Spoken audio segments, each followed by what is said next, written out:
Sağlamlığınızı özünüz qorumalısınız. Həkim sizin sağlamlığınızı qorumalı deyil. Həkim xəstəliklərlə məşğul olmalıdır. Bu videoları mən sizinlə paylaşıram, məsləhətlər verirəm sadə dildə. Bu dərinə geçsək həkimlər üçün deyil. Çünki həkimlər bunu bilməlidir və kifayət qədər məlumatları var. Bu günləri sizə məlumat verəcəm o barədə ki, bütün dünyada, xüsusən də bizim ölkədə hər günümüz stresdir. Kiminsə ailəsində, kiminsə işində, kiminsə krediti var və s. Yəni problemlər çoxdur, həddindən artıq. Ona görə hamı stresin içindədir. Bu stresin nəticəsində də mədə-bağırsaq problemləri yanar. Yəni mədə-bağırsaqda o qədər sinir var ki, buna ikinci beyin deyirlər. Və problemlərin, mədə-bağırsaq problemlərinin əksəriyyəti məhz bu sinir problemi ilə bağlıdır. Ona görə mədədə xoralar əmələ gələ bilir. Yəni yara deyirlər. Xora, rusca yazva deyirlər. Xora əmələ gəlmənin səbəblərindən biri də Helicobacter pylori mikrobudur. Yəni əsas iki səbəbi var. Helicobacter pylori mikrobu və sinir. Problem ondadır ki, insanların çoxsu vaxtında həkimə müraciət etmir. Vaxtında gedib bir gastroskopiya eləyib, yəni zond udmur, el arasında şlanq da deyirlər buna. Bunu eləmək lazımdır ki, bilək, mədədə eroziya var, gastrit var və yaxud da xora var. Vaxtında getməyəndə nəticədə gəlirlər bizə düşürlər, misal üçün, qanaxma ilə, ağırlaşmalarla. Xoranın nə ağırlaşmaları var? Bir, qanaxma ola bilər. Yəni, qanaxma həddindən artıq, yəni təhlükəli bir prosesdir. Qan da axır, axıb qutara bilər.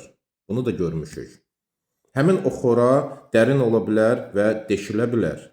Buna perforasiya deyirlər. Bu halda pasiyent təcili olaraq əməliyyata düşür. Sonra malignizasiya, yəni o deyirsiniz, pis xəstəlik deyil, yəni onkoloji problemlər. Əgər xora 2 sm ölçüsünə artıq çatırsa, bu malignizasiya şübhədir. Yəni həmin o dediyiniz pis xəstəliyə yaxınlaşır. Ona görə vaxtında müayinə olunmaq lazımdır. Növbəti ağırlaşma penetrasiya deyirlər, misal üçün digər orqana sirayət olunması. Yəni bunlar hamısı xoranın, mədə xorasının və 12 barmaq xorasının ağırlaşmalardır. 12 barmaq qeyd edim ki, mədədən dərhal sonradır. Hərdən deyəndə ki, 12 barmaq, yəni dərindən bağırsaq problemi fikirləşirlər, başqa bağırsağı fikirləşirlər.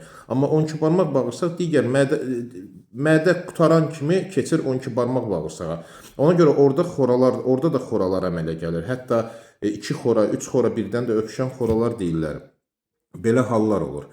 Ona görə dostlar, vaxtında gedin, zond udun, gastroskopiya olunun, vaxtında, sonra gec olur, inanın bizim təcrübəmizə. Əsəblərinizi qorumaq lazımdır. Bilirəm ki, çətindir indiki zamanda əsəb qorumaq, amma maksimum çalışmaq lazımdır. Əsəblərinizi qoruyun, sağlamlığınızı qoruyun, vaxtında müayinə olunun. Bizdəki 24 saat sizin qulluğunuzda yox. Təbii ki, qərar sizindir, mən yalnız məsləhət verirəm. Bir məsləhət də budur ki, YouTube kanalıma bir abunə olun, takip atın, videonu paylaşın. Çox sağ olun, minnətdarım.